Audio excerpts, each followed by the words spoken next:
Ang BBM inaprubahan naman ang pagpapalabas ng mahigit na 145 billion pesos sa pondo para sa Central Mindanao Highway. Detalye ng balita mula kay Let Narciso, RH14. Let, good morning. Iniutos ni Pangulong Ferdinand Marcos Jr. sa Department of Budget and Management ang pagpapalabas ng pondo para sa Central Mindanao Highway.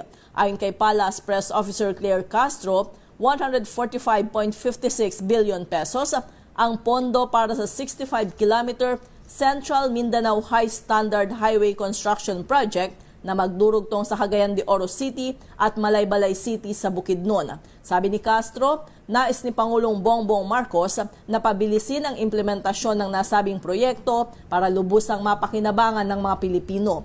Ang paglalabas niya ng Forward Obligation Authority ng DBM ay titiyak na tuloy-tuloy na mapupondohan ang proyekto mula 2026 hanggang 2034. Ang Central Mindanao High Standard Highway Project ay iminungkahing pondohan sa pamamagitan ng loan mula sa JICAT Asian Development Bank kasama ang counterpart funding ng pamahalaan ng Pilipinas.